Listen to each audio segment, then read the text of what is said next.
창세기 1장 20절에서 31절 말씀 저와 함께 교독하겠습니다. 제가 먼저 20절 읽겠습니다. 하나님이 이르시되 물들은 생물을 번성하게 하라. 땅 위 하늘의 궁창에는 새가 나르라 하시고 하나님이 큰 바다 생물들과 물에서 번성하여 움직이는 모든 생물을 그 종류대로 날개 있는 모든 새를 그 종류대로 창조하시니 하나님이 보시기에 좋았더라. 하나님이 그들에게 복을 주시며 이르시되 생육하고 번성하여 여러 바닷물에 충만하라. 새들도 땅에 번성하라 하시니라. 저녁이 되고 아침이 되니 이른 다섯째 날이니라.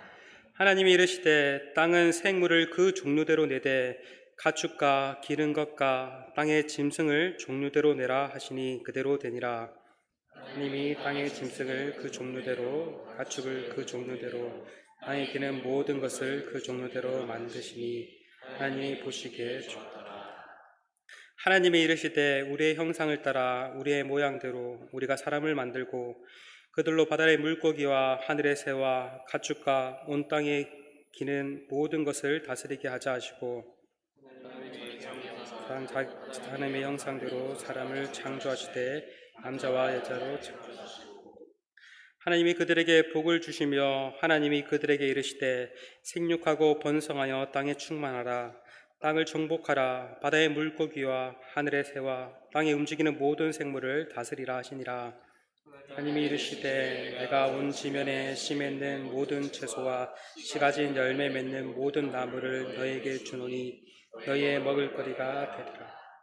또 땅은 모든 짐승과 하늘의 모든 새와 생명이 있어 땅에 기는 모든 것에는 내가 모든 풀을 먹을 먹거리로 주노라 하시니 그대로 되니라. 함께 읽겠습니다. 하나님이 지으신 그 모든 것을 보시니 보시기에 심히 좋았더라. 저녁이 되고 아침이 되니 이는 여섯째 날이니라. 아멘. 네. 오늘은 지난 시간에 이어서 오늘은 인간의 기원, 진화인가 창조인가에 대해서 함께 살펴보려고 합니다. 바로 PPT 띄워주세요. 오늘은 PPT를 넘기면서 하겠습니다. 자, 혹시 여러분은 나는 누구인가? 인간은 어떠한 존재인가? 인간은 어떻게 시작되었는가와 같은 질문을 한 적이 있습니까? 대개의 경우 한 번쯤은 이런 질문을 합니다. 그런데 질문을 하고 고민은 하지만 심각하게 고민하거나 이에 대해서 알려고 잘 노력하지 않습니다. 그저 그냥 다시 덮어두고 바쁘게 살아가죠. 그러나 사실 이 인간의 기원에 대해서 질문을 하고 답변을 내리는 것은 너무나 중요합니다.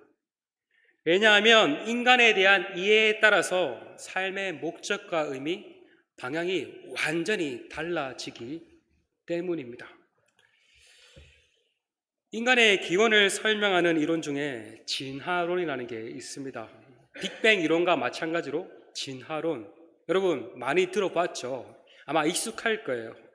아마 여러분들이 지금 배우고 있고 또 지금까지 정규 학교를 통해서 배웠던 모든 가르침은 사실상 진화론적 세계관에 입각한 교육을 여러분은 배우고 있어요.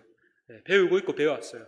그래서 우리는 알게 모르게 진화론이 우리 안에 은근히 잘 탑재되어 있습니다. 이 진화론의 핵심이 뭐냐면 모든 생물은 공통 하나의 조상으로부터 시작되었으며 오랜 시간 동안 변이와 자연 선택이 축적되어서 오늘날과 같이 다양한 종들이 되었다는 것입니다.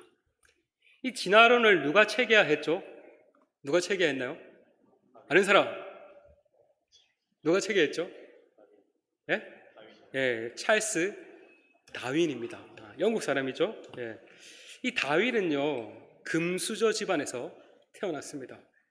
그의 할아버지가 의사였고, 그의 아버지도 의사였고, 어머니는 도자기를 만드는 부유한 집안의 출신이었다고 합니다. 이 다윈은요, 그래서 할아버지도 의사고 아버지도 의사니까 자신도 이제 에딘버러 대학교에 스코틀랜드에 가면 에딘버러라는 도시가 있는데 에딘버러 대학에 의과대학에 진학을 했습니다. 그런데 해부학이라든지 이렇게 의과대학 수업을 들으면서 별 흥미를 못 느끼고 적성에 안 맞다고 생각해서 자퇴를 해버립니다. 요즘 같으면 의대 진학했는데 자퇴하면 큰일 나죠. 예. 이후 다윈은 목사가 되기 위해서 캠브리지 대학교의 신학과에 공부를 했습니다. 의대를 버리고 신학과에 진학을 하다니, 당시에 영국에서는 목사가 되는 것이 아주 나름대로 이렇게 덕망 있는 직업이어서 다윗도 그렇게 진학을 했던 것 같습니다. 흥미롭지 않나요? 창조론과 정반대인 진화론을 주창한 다윈이 신학과 출신이라니. 이렇게 다윈은 신학에 대한 그렇게 큰 흥미를 느끼지 않았지만 여차저차해서 이제 신학과를 졸업을 했습니다. 졸업한 뒤에 목사가 되는 길을 가지 않고 다윈은 영국 해군 탐사선 비글호에 탐사를 하면서 승선을 해서 약 5년 동안 세계 곳곳을 다니면서 탐사를 했습니다. 이 과정 가운데 남아메리카의 인근에 육지와 아주 떨어진 800km 정도 떨어진 갈라파고스 제도를 방문하였고, 그 섬마다 핀칫의 부리가 다르다는 것을 주목을 했습니다. 귀국 후 이제 표본을 분석하면서 이 새들이 각각 창조된 것이 아니라 공통의 조상으로부터 생겨나서 환경에 적응한 결과일 수 있다라는 생각을 하게 되었습니다. 그래서 탐사를 바로 마치고 종의 기원을 집필을 시작을 했지만, 당시에 영국 사회는 많은 사람들이 하나님을 믿는 사회였어요. 근데 이 진화론을 발표하면은 그 사회에 미칠 파급력이 너무 클 것 같아서 그냥 바로 발표하지 않고 오랜 기간 동안 자료를 수집하고 검토를 했다고 합니다. 무려 20년 동안 그렇게 자료를 수집했습니다. 그러던 중 인도네시아에서 연구를 하던 그의 친구 윌리스로부터 편지와 논문을 받게 되었는데, 그 내용이 자신이 말하고자 했던 그 진화론의 내용과 유사하다는 사실을 알게 되었고, 이에 1858년에 윌리스와 함께 공동 논문을 발표합니다. 그런 뒤 이듬해인 1859년에 우리가 잘 아는 책 종의 기원이라는 책을 출판을 하게 되었습니다. 이 종의 기원은 초판의 제목은 영어가 아주 길죠. 마지막 6판까지 이렇게 인쇄를 거듭했는데, 개정을 거듭했는데, 마지막 6판의 이름이 이제 짧게 종의 기원인데, 처음 만들었을 때 이 책의 이름은 번역을 해보니까 자연 선택에 의한 종의 기원 또는 생존 경쟁에서 유리한 변종의 보증이라고 합니다. 이 초판의 제목에서 알 수 있듯 이 종의 기원을 잘 이해하기 위해서는 자연 선택과 생존 경쟁이라는 개념을 이해할 필요가 있습니다. 예를 들어서 기린의 경우, 아마 여러분도 학교 다닐 때 지금 아마 배워보았을 거예요. 교과서에도 있고 참고서에도 이런 게 있을 거예요. 기린의 예를 들면은, 본래 기린은 목이 길고 다리가 긴 기린들도 있고 종류가 있고, 또 목이 짧고 다리가 짧은 기린이 있었다. 이 두 기린이 이제 한정된 이제 먹이를 가지고 이제 생존 경쟁을 하지 않았겠습니까? 목이 긴 기린과 목이 짧은 기린, 생존 경쟁에서 어느 기린이 유리했을까요? 여러분 생각에 어느 기린이 유리했을까요? 목이 긴 기린이 생존 경쟁에 유리했습니다. 저 높이 있는 나무 열매를 따먹으려면 아무래도 목이 짧은 것보다 목이 긴 기린이 유리했겠죠. 그 결과 목이 긴 기린은 목이 짧은 기린보다 더 많이 살아남았고, 더 많이 살아남았으니까 더 많이 새끼들을 낳게 되었겠죠. 이런 과정이 계속해서 반복이 되면 목이 긴 기린의 개체가 많아졌겠죠. 그것을 가리켜서 자연 선택이라고 합니다. 다윈은 이러한 과정이 오랜 시간 반복되면은 새로운 종으로 나타날 수 있다고 생각을 했습니다. 이것을 조금 잘 설명한 그림이 바로 이 생명나무라는 그림인데, 이 왼쪽을 보면은요, 왼쪽 맨 위에 I think라고 적혀 있죠. 다윈이 직접 이렇게 생명나무를 이렇게 그린 것입니다. 그리고 이제 그거를 이제 조금 왼쪽에 현대적으로 이렇게 표현을 하면은 이제 오른쪽 그림인데, 다윈은 모든 생물이 저 밑에 보면은 아메바와 같은 원시 생물에서 시작되어서 여러 갈래로 나뉘어서 오늘날과 같은 다양한 종이 되었다라고 주장을 했습니다. 무생물에서 단순한 생물로 시작되었고, 단순한 생물이 오랜 세월 동안 진화와 멸종을 반복하고 생존 경쟁과 자연 선택을 거쳐서 지금의 생물군이 되었다라고 주장을 했습니다.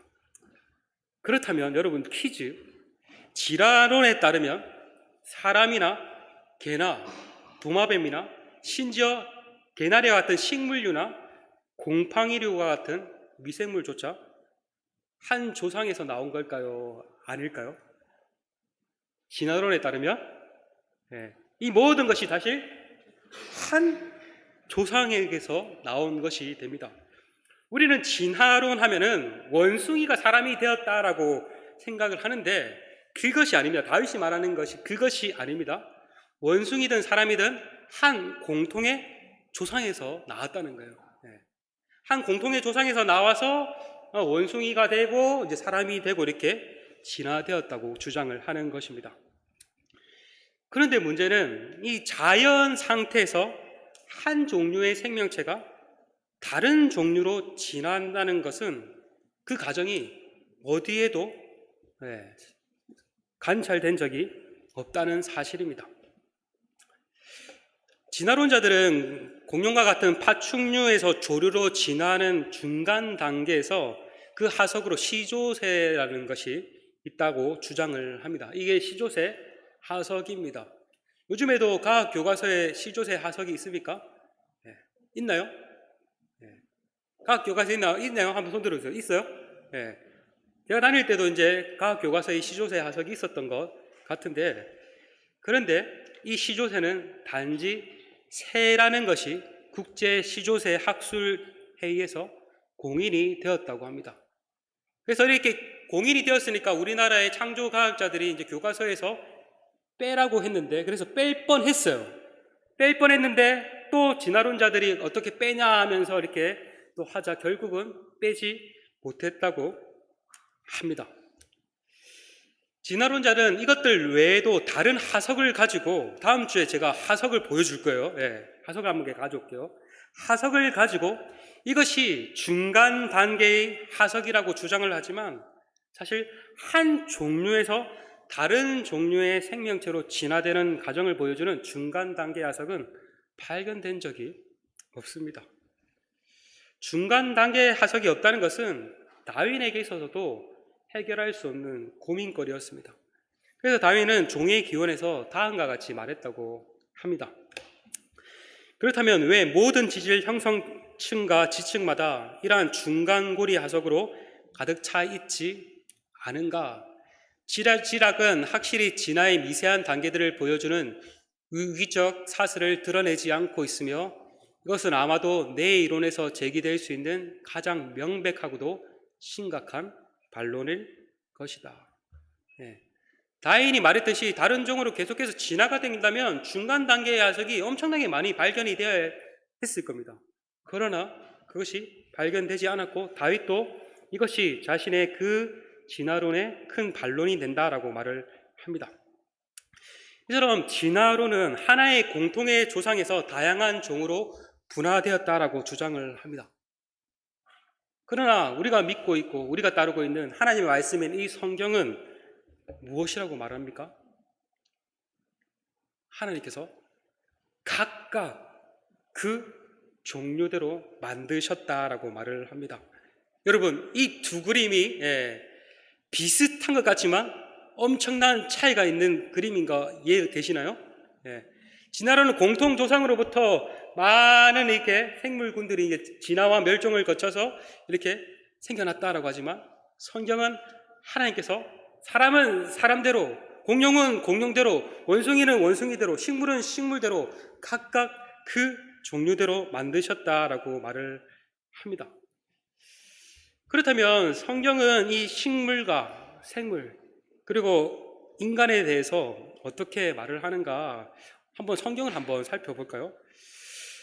성경은 하나님께서 셋째 날에 풀과 채소와 열매 맺는 나무를 만드셨다라고 말을 합니다.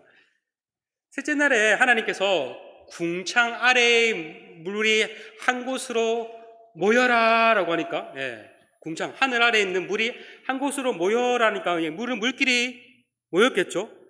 이게 뭘까요? 하나님께서 바다라고 칭하시고 물이 없고 이렇게 묻히 드러난 곳이 있지 않겠습니까? 그것을 땅이라고 부르셨습니다. 그리고 하나님께서 말씀하셨습니다. 하나님이 이르시되 땅은 풀과 씨 맺는 채소와 각기 종류대로 씨 맺는 나무를 내라라고 하나님께서 말씀하시자 그대로 되어 땅이 풀과 각기 종류대로 씨 맺는 채소와 각기 종류대로 씨 가진 열매 맺는 나무를 내었다. 하나님 보시기에 좋았더라라고 말을 합니다. 여러분 한번 생각해 봅시다. 아무것도 없는 땅에 풀이 나서 파랗게 덮이고 씨 맺는 채소와 열매 맺는 나무가 생겨라라고 하자 생겨났어요. 썰렁하고 황량하던 땅이 한순간에 푸르고 풍성한 땅이 되었습니다. 우리가 여기서 주목해야 할 표현이 있습니다. 그것은 바로 각기 종류대로라는 말입니다. 이는 진화론에서 주장하는 것처럼 하나의 공통조상으로부터 오랜 시간이 걸쳐서 다양한 종이 생겨났다는 개념과 다르죠. 성경은 하나님께서 처음부터 다양한 식물을 각각 그 종류대로 창조하셨다라고 말을 합니다. 풀은 풀대로 각기 그 종류대로 만드셨고 쌀과 밀과 보리와 같은 씨 맺는 식물들은 각기 그 종류대로 만드셨고 사과나무, 포도나무, 살구나무, 자두나무 할 것 없이 모든 열매 맺는 나무도 각기 종류대로 만드셨다라고 말을 합니다. 여기서 종류대로 만드셨다라는 말은 교배에 한계가 있다라는 말입니다. 예를 들어서 콩과 팥이죠. 콩이랑 팥. 거두는 과정이랑 꽃이 피고 열매 맺는 모습이 매우 비슷하지만 콩과 팥이 교배가 될까요? 교배가 되지 않습니다. 자연 상태에서 말하는 거예요. 자연 상태에서 교배가 되지 않는다는 말입니다. 콩의 암술은 콩의 수술과만 반응해서 콩을 맺습니다. 팥꽃의 암술은 팥꽃의 수술과만 반응을 해서 열매를 맺습니다. 그렇다면 하나님께서 왜 이렇게 다양한 식물들을 만드셨을까요? 몇 개만 만드시면 되는데 이 다양한 식물들을 만드셨을까요? 보기 좋아라고? 물론 그럴 수도 있죠. 그러나 그것뿐만 아니라 창세기 1장 29절에서 30절을 보면 하나님께서 땅에 씨 맺는 채소와 열매 맺는 모든 나무는 누구의 먹거리로 주셨다고요? 인간의 먹거리로 주시고 또 풀은 땅의 짐승과 하늘에 나는 새와 땅에 기는 모든 것들의 먹거리로 주셨다라고 말을 하고 있어요. 사실 육식이 언제 시작되었냐면 우리 성경을 보면은 노아의 홍수 이후에 생태계가 바뀌어가지고 그 이후에 육식이 시작됐거든요. 원래 하나님께서는 처음부터 우리에게 이렇게 땅에 나는 것들로 먹고 살도록 만드셨습니다. 그렇다면 생명체들은 언제 생겨났을까요? 언제 생겨났을까요? 몇째 날? 모릅니까? 생명체들은 다섯째 날에 창조되었습니다. 창세기 1장 20에서 21절을 보니 또 하나님이 이르시되 물들은 생명을 번성하게 하라 땅 위의 하늘의 궁창에는 새가 나르라 하시고 하나님이 큰 바다 짐승들과 물에서 번성하여 움직이는 모든 생명물을 그 종류대로 날개 있는 모든 새를 그 종류대로 창조하시니 하나님이 보시기에 좋았더라라고 말을 합니다. 여기서도 뭐가 강조가 되고 있죠? 바다의 모든 생물들과 물에서 번성하여 움직이는 모든 생물들을 어떻게 해요? 그 종류대로 하나님께서 만드셨고 하늘에 날개 있는 모든 새를 그 종류대로 창조하셨다라고 말을 합니다. 하나님께서 처음부터 바다의 각종 생물들과 하늘에 나는 새들을 각각 그 종류대로 창조하신 것입니다. 그러나 진화론자에 의하면 오늘날의 바다에 사는 고래는 본래는 육지에서 늑대와 같이 네 발로 걷는 동물이었는데 기후 변화로 인해서 기후 변화와 먹이 경쟁으로 인해서 점점 물가로 서식지를 옮기다가 그래서 진화를 거쳐서 악어와 같이 이렇게 되었다가 마침내 완전히 물에 사는 고래로 진화했다라고 말을 합니다. 또 진화론에 따르면 하늘에 나는 새 있죠. 처음에는 티라노사우루스와 같은 두 발로 걷는 수광육 공룡이었는데 오랜 시간이 걸쳐서 점점 몸집이 작아졌고 또 파닥파닥 하다 보니까 날개가 생겨났고 처음에는 나무에 주로 서식하다가 나무 위에서 밑으로 할강만 하다가 마침내 뾰족한 이가 부리가 되고 또 스스로 날게 되었다라고 주장을 합니다. 여러분, 동화 같은 이야기인데 진화론자들은 이렇게 주장을 합니다. 그렇다면 과연 이러한 진화의 과정에 해당하는 중간 단계의 화석이 실제로 발견되었기 때문에 이들은 이렇게 이름도 다 지었어요. 이름도 다 나름대로 지었어요. 가상의 동물들을. 이렇게 진짜 그런 화석들이 발견되었기 때문에 이렇게 주장하는 것일까요? 아닙니다. 진화론이라는 그 패러다임 안에서 갇혀 추측할 것입니다. 상상력 정말 풍부하죠. 그렇기 때문에요, 우리는 진화론이 과학이라고 생각하고 있지만 사실 진화론은 과학이 아닙니다. 전혀 과학적인 것이 아닙니다. 그렇다면 땅에 사는 생물들은 바다와 하늘도 채워졌으니까 땅에 사는 생물들은 언제 만들어졌을까요? 몇째 날에 만들어졌나요? 여섯째 날에 만드셨죠. 하나님이 이르시되 땅은 생물을 그 종류대로 내되 가축과 기는 것과 땅의 짐승을 종류대로 내라 하시니 그대로 되니라. 하나님이 땅의 짐승을 그 종류대로, 가축을 그 종류대로, 땅에 기는 모든 것을 그 종류대로 만드시니 하나님 보시기에 좋았더라라고 말을 합니다. 여기서도 역시 그 종류대로라는 말이 계속 반복되죠. 하나님께서 땅의 짐승을 그 종류대로, 가축을 그 종류대로, 땅에 기는 것을 그 종류대로 만드셨다라고 말을 합니다. 여기서 땅의 짐승은 야생동물을 아마도 가리키는 것 같고, 가축은 인간과 함께 인간이 기르는 개나 소나 돼지와 같은 것들을 가리키고, 땅에 기는 것은 두더지와 쥐, 도마뱀, 카멜론과 같은 작은 동물들을 가리키는 것 같습니다.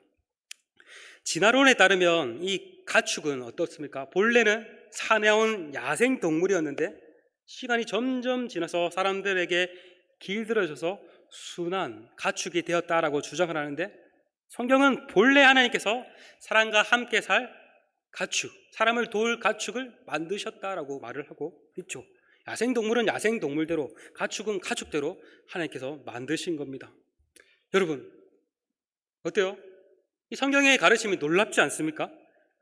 오늘날 우리는 성경의 내용이 너무나 익숙해서 이 말을 들으며 이 말이 성경에 기록되어 있다는 것을 들으며 별 감흥이 없습니다. 그런데 하나님의 말씀이 성경, 그것도 첫 장에 나와요. 첫 장에. 첫 장에서 하나님께서 이렇게 땅의 모든 식물들과 바다의 모든 생물들과 하늘에 나는 모든 새와 땅의 모든 생물들을 각각 그 종류대로 만드셨다라고 말을 합니다. 여러분, 종이라는 것은요, 원래 자연 상태에서 교배가 되지 않는다는 것을 말했죠.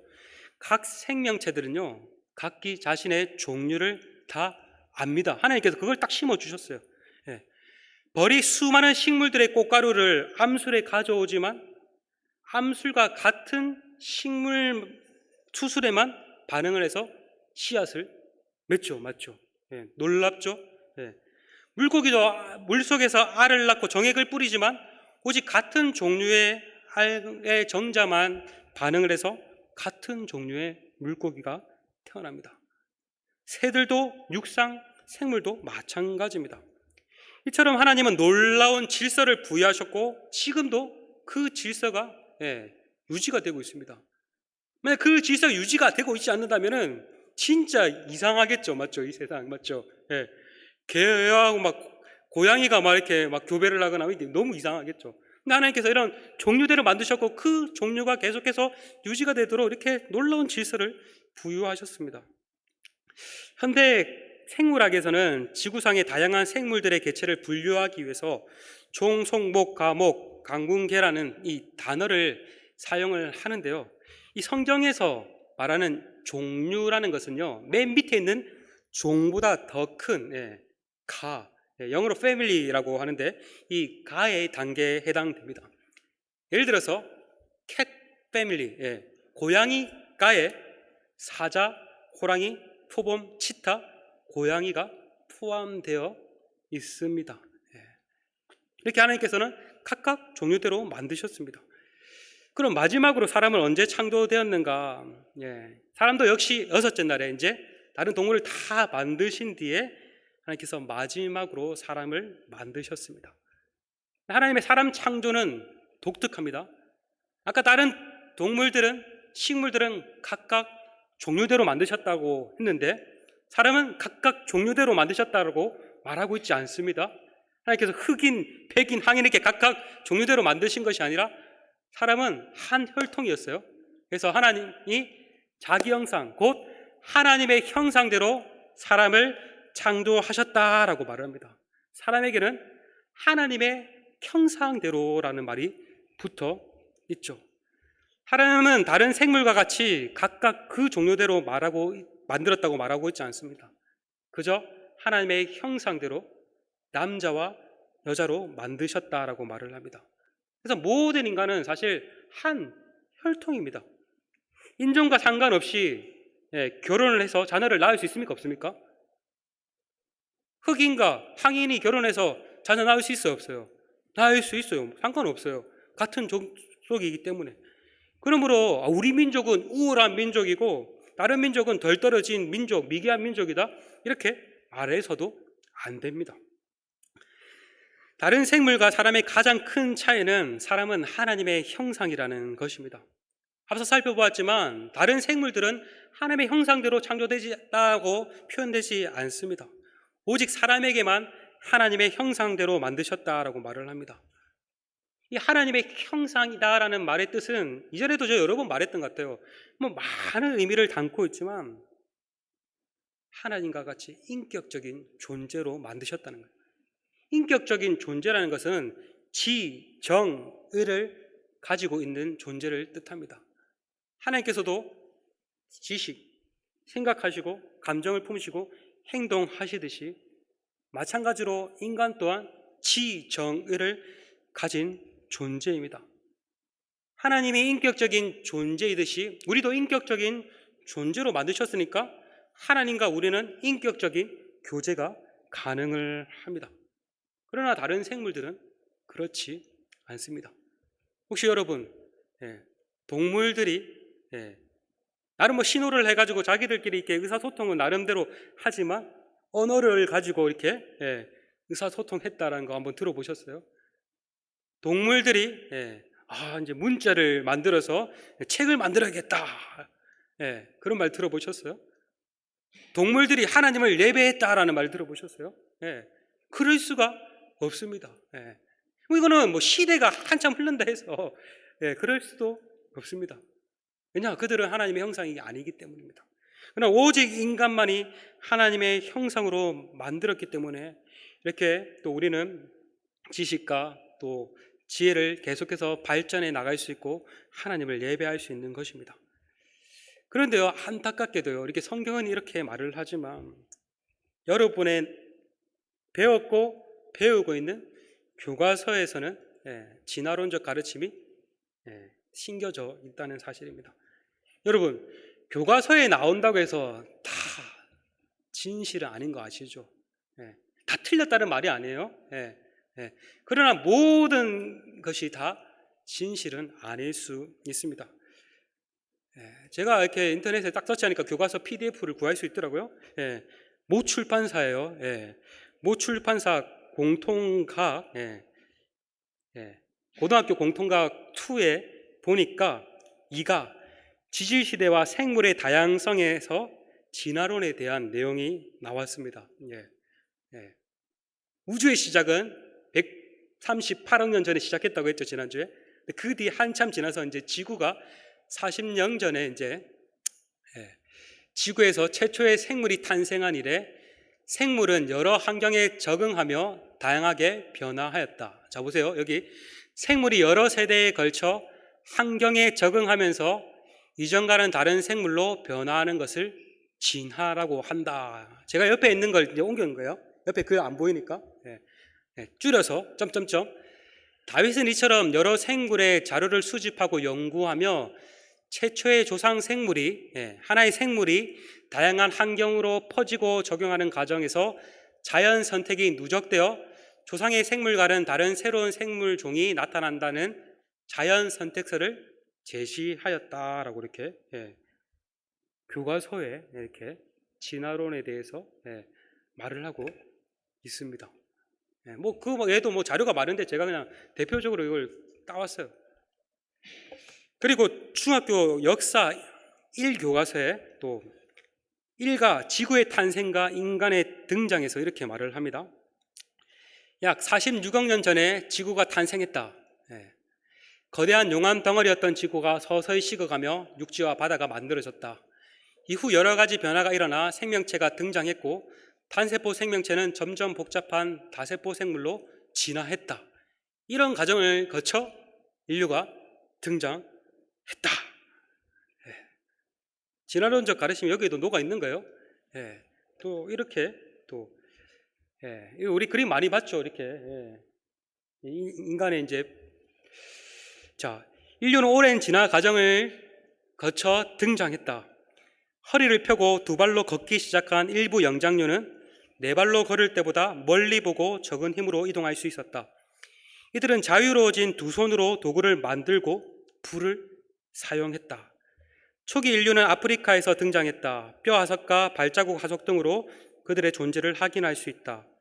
인류의 진화는 일직선이 아닌 나무 줄기처럼 여러 갈래로 일어났다. 진화 과정에서 많은 종이 등장했다가 사라졌고 동시에 여러 종이 공존하며 경쟁하기도 했다. 오늘날 현재 인류의 직계 조상인 호모 사피엔스 한 종만 남았다. 사실 이거 다 진화론적 관점에서 이렇게 역사를 해석을 한 거예요. 우리 구석기 시대에 무슨 석기를 사용했다고 말합니까? 뗀석기 사용했다죠. 그렇죠?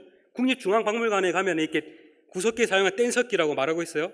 신석기 시대에 어떤 석기를 사용했다죠? 간석기 맞죠? 이렇게 국립중앙박물관에 그래 전시되어 있어요. 생각을 해보세요. 사람들이 처음에는 이게 큰 거 사용했다가 시간이 한참 지나가지고 간석기 사용했다. 사실 이것도 다 진화론적 관점에서 이렇게 해석을 한 것입니다. 추측을 한 거죠. 여러분, 교과서에 나온다고 해서 다 진실이 아닙니다. 교과서에 나와 있다고 해서 그러니까 다 믿어서도 안 됩니다. 그럼 시험 문제에서 이런 것들 적으라고 하면 어떻게 해야 될까요? 인류는 몇 년 전에 창조했는가? 이렇게 막 적으라면 어떻게 해야 될까요? 인류의 조상은 누구인가? 오스트랄로피테쿠스. 이렇게 시험 문제에 만약에 나온다 하면 어떻게 될까요? 정답을 적어야 될까요? 하나님 창조하셨습니다. 적어야 될까요? 어떻게 해야 될까요? 일단 적어야 돼요. 맞아요. 여러분이 선택을 해야 돼요. 근데 제가 알고 있기로는 박지원 목사님이 어릴 때부터 믿음이 좋으셔가지고 시험 기간에 이 비슷한 문제가 나왔는데 정답을 적지 않았다고, 틀렸다고. 물론 그 한 개 뭐 틀린다고 해서 뭐 우리가 크게 영향을 받는 건 아닙니다. 수능에서는 뭐 그렇게 나오진 않을 거예요. 그건 여러분의 선택에 맡길게요. 여러분, 우리가 살펴봤듯이 하나님과 인간과 피조물은 분명한 차이가 있습니다. 하나님은 이 세상을 만드시고 다스리는 통치자, 왕이시고 그 인간을 우리 하나님의 형상대로 만드셨습니다. 반면 인간은 이 피조물들, 다른 동물들을 잘 돌보고 다스려야 할 대상으로 만드셨습니다. 이것이 하나님께서 부여한 질서입니다. 우리는 이 질서를 따라서 하나님을 예배하고 다른 피조물을 다스림 받으면 안 돼요. 피조물을 숭배하거나 예배해서도 안 돼요. 어리석은 거예요. 피조물을 잘 돌보고 다스려야 합니다. 함부로 해서도 안 돼요, 사실.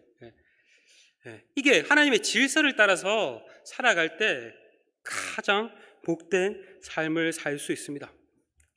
끝으로 우리나라에서 유명한 진화생물학자인 최재천 교수님의 인터뷰를 듣고 마치려고 합니다. 이분이 유튜브에 아마존이라고 이하 여자대학교 이제 석자 교수, 은퇴하시고 이제 석자 교수로 있는데 유명한 분인데 이분의 인터뷰를 한번 잘 들어보세요. 자, 넘겨볼게요. 우리 진화생물학자들에게는 소리 조금만 올리세요. 삶의 의미가 사실상 없어요.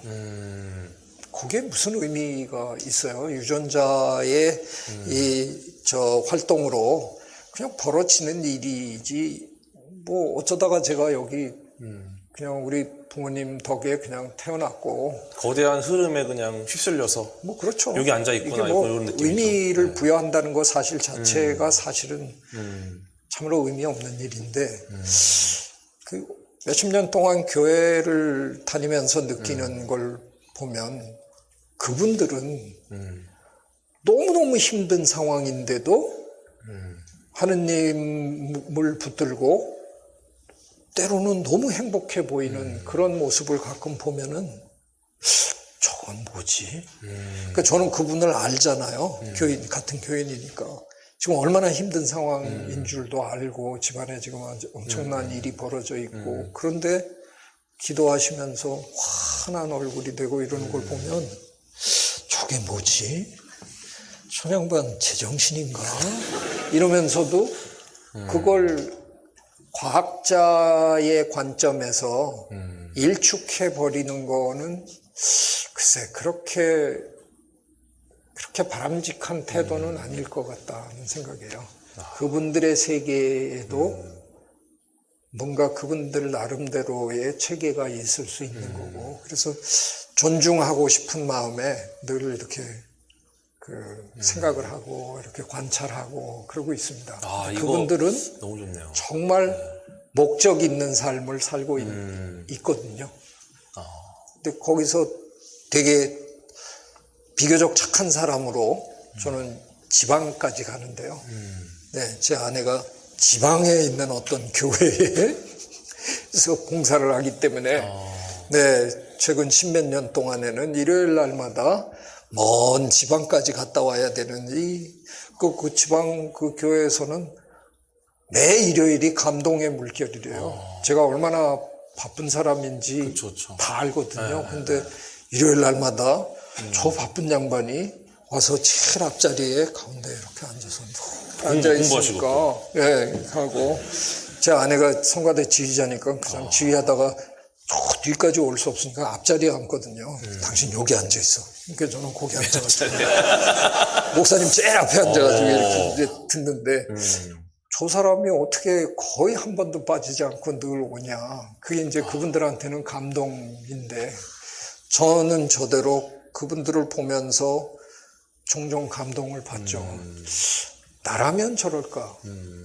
그러니까 만약에 저는 그래도 비교적 좋은 삶을 지금 살고 있는 건데 만약에 저한테 엄청난 시련이 닥쳤다. 그럴 때 내가 저분들만큼 편안한 그런 마음을 가질 수 있을까? 저는 아닐 것 같거든요. 보나마나 아닐 것 같아요. 그러니까 저분들은 저분들 나름대로 뭔가 그분들 나름대로의 세계가 있는데 그 세계를 과학의 입장에서 저건 잘못된 세계야. 그렇게 얘기할 수 있는 문제는 아니라고 생각해요. 저는 삶의 목적이 없습니다. 그러나 삶의 목적을 또렷하게 갖고 계시는 분들을 보고 삽니다. 네. 잘 보셨나요? 예. 이 게도라는 사람 알죠? 젊은 아까 인터뷰 게도라가 이 최재천 교수에게 삶의 목적이 무엇입니까? 라고 물었는데 삶의 목적이 모른다, 없다라고 이렇게 말을 했습니다. 그런데 이분이 아내가 기독교인이라서 이제 아내 가정의 평화를 위해서 이제 교회에 이제 열심히 나가주고 있는데 교인들을 보았을 때 그들은 자신이 잘 모르지만 삶의 목적과 의미가 있다라고 이렇게 아주 솔직하게 대답을 한 것을 알 수가 있습니다. 이처럼 진화론자들에게 있어서 삶의 목적과 의미가 없습니다. 우리가 지난주에 살펴보았듯이 우주가 뻥 하고 이렇게 시작돼서 원소로부터 이렇게 별들이 생겨나고 뿌려져서 화학작용에 의해서 태양계, 지구, 인간이 생겨났다. 그들은 그렇게 생각하잖아요. 그러면 인간이 죽으면 그냥 다시 원소로 돌아가는 거예요. 그러니까 아무 의미가 없는 거예요. 먼지로 왔다가 먼지로 사라지는 거예요. 하지만 성경에서는 우리의 분명한 삶의 목적과 의미가 있다라고 말을 합니다. 우리는 하나님의 형상으로 하나님의 영광을 위해서 창조되었다라고 말을 합니다. 예수님께서 하나님이시죠. 예수님께서도 우리를 만드셨고 우리를 위해 우리는 예수님을 위해 살아야 한다라고 말을 합니다. 먹든지 마시든지 무엇을 하든지 하나님의 영광을 위해서 살아라라고 말을 합니다. 뿐만 아니라 성경에서는 이 땅의 삶이 끝이 아니라 이 땅에서의 삶이 끝난 뒤에 영원한 생명, 영원한 하나님의 나라가 있다라고 말을 하고 있죠. 이처럼 우리는 인간이 누구인가라는 것을 이렇게 잘 알 때 바른 삶의 목적과 의미를 가질 수 있으며 바른 방향으로 나아갈 수 있습니다. 인간의 기원, 진화인가 창조인가? 여러분은 어떠한 것을 믿고 따르겠습니까? 이렇게 열린 질문으로 오늘은 마치도록 하겠습니다.